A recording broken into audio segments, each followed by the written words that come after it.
আসসালামু আলাইকুম প্রিয় দর্শক, খুবই স্পর্শকাতর একটি বিষয়, খুবই গুরুত্বের সঙ্গে কিছু কথা বলতে চাই।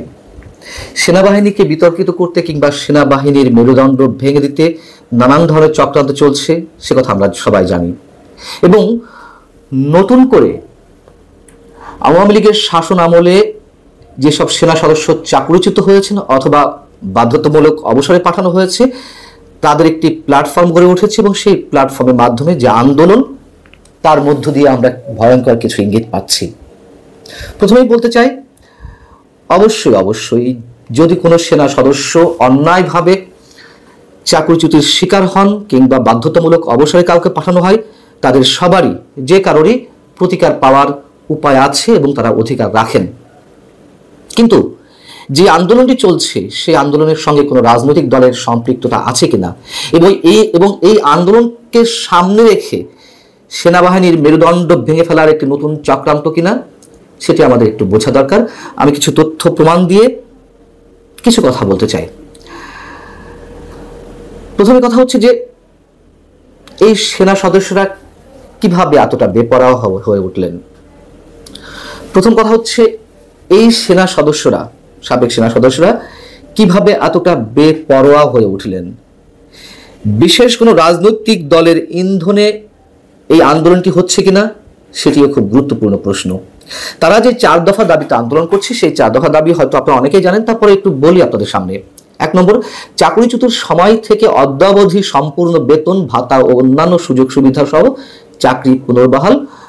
যদি কোনো সদস্যের চাকরি পুনর্বহাল করা সম্ভব না হয়, তাহলে তাকে সরকারি সব সুযোগ সুবিধা সহ সম্পূর্ণ পেনশনের আওতাভুক্ত করতে হবে।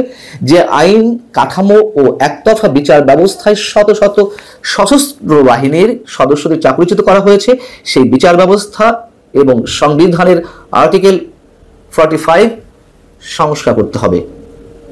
এবং শনিবার গ্রেপ্তার হওয়া এই আন্দোলনের মুখ্য সমন্বয়ক সেনাবাহিনী থেকে বরখাস্তকৃত সৈনিক নাইমুল ইসলামকে মুক্তি দিতে হবে। এই হচ্ছে 4 দফা। এখন এই 4 দফা দাবিতে তারা রোববার সকাল থেকে জাতীয় প্রেস ক্লাবের সামনে তারা অবস্থান কর্মসূচি গ্রহণ করলেন। সেনা সদর থেকে খুব কুইক রেসপন্স করা হলো। ব্রিগেডিয়ার জেনারেল আমিনুর রহমানের নেতৃত্বে একটি প্রতিনিধি দল সেখানে গেল তাদের সঙ্গে কথা বলতে, এবং প্রতিনিধি দলের পক্ষ থেকে জানানো হলো যে আপনাদের আবেদন সেনা সদরে জমা দেন, যেই বক্তব্যগুলো আপনাদের আছে। এবং সোমবার তাদের প্রতিনিধি দলকে সেনা সদরে আমন্ত্রণ জানানো হয়েছিল কথা বলার জন্য, আর সব ধরনের দাবি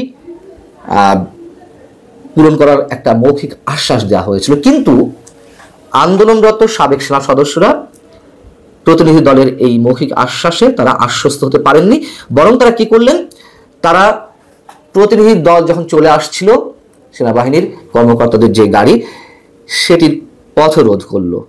তাদের গাড়ির সামনে শুয়ে পড়লেন আন্দোলনরত সাবেক সেনা সদস্যরা, এবং তারা জাহাঙ্গীর গেটের উদ্দেশ্যে লং মার্চ করার প্রস্তুতি নিলেন। সবকিছু কি একটু অস্বাভাবিক মনে হয় না? বাংলাদেশের ইতিহাসে এর আগে এমনটা কখনো দেখা গেছে? নিশ্চয়ই না। আমরা তো জানি যে সেনাবাহিনীকে বিতর্কিত করতে দেশের ভিতরে এবং দেশের বাইরে থেকে একটি বিশেষ গোষ্ঠী অনবরত নানান ধরনের বক্তব্য দিয়ে আসছেন। সেনাপ্রধান এবং সেনাবাহিনীর বিরুদ্ধে বিষোদ্গার করছেন, হুঙ্কার ছাড়ছেন, ক্যান্টনমেন্ট গুড়িয়ে দেওয়ার কথা বলছেন। এবং যারা সেনাপ্রধান, সেনাবাহিনী, ক্যান্টনমেন্ট এই শব্দগুলো বানানো ঠিক মতো করতে পারেন না, ভূমিফোর অনেক সংগঠনের কথিত নেতারা তারা হুঙ্কার ছাড়ছেন ক্যান্টনমেন্ট গুড়িয়ে দেওয়ার জন্য। আমরা তো কিছুটা বুঝি, সেটুকু সক্ষমতা আমাদের আছে যে এই গোষ্ঠীটি কি চায়।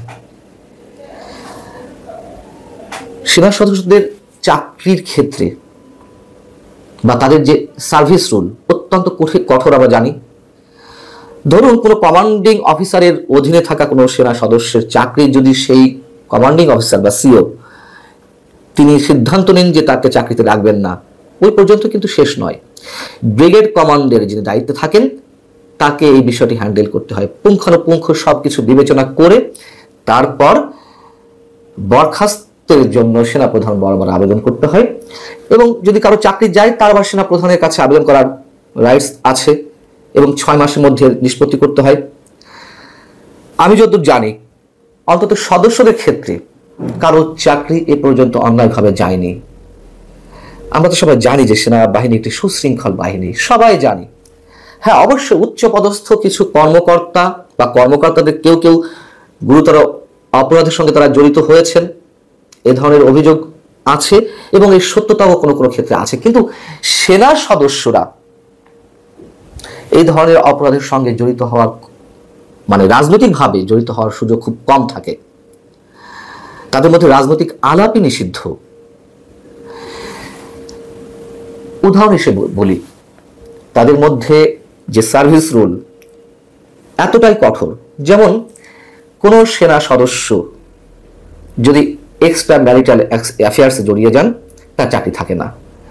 যদি একাধিক বিয়েতে তিনি আবদ্ধ হন, তার বিরুদ্ধে গুরুতর অভিযোগ থাকে, তার চাকরি থাকে না।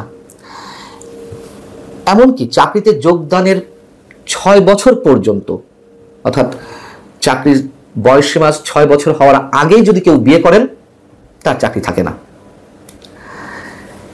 এই যে সমন্বয়ক যাকে শনিবার আটক করা হলো, নাইমুল ইসলাম, বরখাস্তকৃত সৈনিক, তার বিরুদ্ধে সুস্পষ্ট অভিযোগ ছিল এক্সট্রা ম্যারিটাল অ্যাফেয়ার্সের, একাধিক বিয়ে করার অভিযোগ রয়েছে তার বিরুদ্ধে। তার এগুলো সত্যতা পাওয়ার পর তাকে চাকরি থেকে বরখাস্ত করা হয়। এবং যেটি বলছিলাম সবচেয়ে গুরুত্বপূর্ণ বিষয়টি, তা হচ্ছে এই নাইমুল ইসলাম, তাকে যখন আটক করা হয়, শনিবার সেনাবাহিনীর একটি টহল টিম তাকে যে কোনোভাবে দেখা করার জন্য ডাকে, কচুক্ষেত এলাকায় সম্ভবত। এই নাইমুল ইসলাম অস্ত্র তাক করে সেনা সদস্যদের উপরে। কোত্থেকে এই সাহসগুলো আসছে? কারা দিচ্ছেন? কারা ইন্ধন দিচ্ছেন? এবং এই নাইমুল ইসলাম একটি বিশেষ রাজনৈতিক দলের মঞ্চে উঠে বক্তব্য দিয়েছে। সাবেক সেনা সদস্যদের মধ্য থেকে কতজন সাবেক সেনা সদস্যকে ওই রাজনৈতিক দলে অন্তর্ভুক্ত করা হবে, নানান ধরনের আলোচনা সেই বৈঠকে হয়েছিল। এবং সেনাপ্রধান ইচ্ছা করলেও এখন এই তাদের যে দাবি রাতারাতি তা পূরণ করতে পারবেন না, পারা সম্ভব নয়। সেগুলোর জন্য তো সময় দিতে হবে, কিন্তু তারা কোনো প্রকার সময় দিতে চাচ্ছে না। এখন বিষয় হচ্ছে যে, আরেকটি বিষয় বলি, আওয়ামী লীগের 15.5 বছর সময়ে যেসব সেনা সদস্যের চাকরি গেছে বা বাধ্যতামূলক অবসরে পাঠানো হয়েছে, সেই সময়কালে যারা সেনা প্রধান হিসেবে ছিলেন, 1-2 জন তা ছিলেন না, ন্যূনতম 6 জন সেনা প্রধান এর মধ্যে কাজ করেছেন।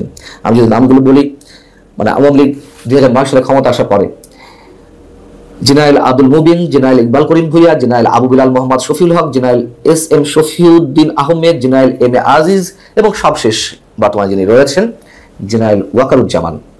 কথা হচ্ছে যে এই 15.5 বছরে যাদের চাকরি গেছে বা বাধ্যতামূলক অবসরে পাঠানো হয়েছে, যদি অন্যায়ভাবে এগুলো করা হয়ে থাকে, তাহলে তো সব সেনা প্রধানই বিতর্কিত হয়ে উঠল। নেতৃত্ব নিয়ে প্রশ্ন ওঠে তাদের। যে ইকবাল করিম ভুইয়া বৈষম্য বিরোধী ছাত্র আন্দোলনের সঙ্গে একাত্মতা প্রকাশ করেছিলেন, তিনিও তো এই সময়কালীন তার চাকরি ছিল, তাহলে তো তার নেতৃত্ব নিয়েও প্রশ্ন ওঠে। স্পষ্টভাবে আরো একটি জিনিস জানিয়ে রাখি, তা হচ্ছে এই সেনা সদস্যদের সঙ্গে সামরিক কর্মকর্তাদেরও একটি যোগসাজশ রয়েছে, এবং সাবেক সামরিক কর্মকর্তাদের একটি অংশ, তাদের অ্যাক্টিভিটির সম্পর্কেও আমরা জানি। সবচেয়ে বড় কথা হচ্ছে কি, এই যে তারা রাতারাতি একটা কথিত দুর্বার আন্দোলন গড়ে তুলতে চাইলো, তাদের দাবি দেওয়া আদায় করতে চাইলো, আমরা গত 9 মাসে যা দেখে আসছি, মব ক্রিয়েট করার মাধ্যমে, মব সৃষ্টির মাধ্যমে যে কোনো দাবি আদায় করা যায় সেটা তো এস্টাবলিশড হয়েছে। এবং প্রধান উপদেষ্টা বাসভবন থেকে শুরু করে সচিবালয়, বিচারালয়, কোনো প্রতিষ্ঠানে তো বাদ থাকছে না ঘেরাও করতে। সবশেষ সেনাবাহিনী, যেটি এখনো পর্যন্ত একটা সুশৃঙ্খল বাহিনী হিসেবে আমাদের সবার কাছে পরিচিত, সেই সেনাবাহিনীকেও বিতর্কিত করতে একের পর এক চক্রান্ত চলছে। এবং সেনাবাহিনীকে যদি এই ধরনের কথিত একটি মবের মাধ্যমে দাবি পূরণ করে নিতে হয়, তাহলে তো সেনাবাহিনীও অন্য সব প্রতিষ্ঠানের মতন খেলো হয়ে যায়। প্রিয় দর্শক, সময় খুব অস্থির, নানান ধরনের চক্রান্ত চলছে। আমরা জানি না যে কোন দিকে যাচ্ছি আমরা, এটি স্পষ্ট। আল্লাহ হাফেজ, ভালো থাকুন সবাই।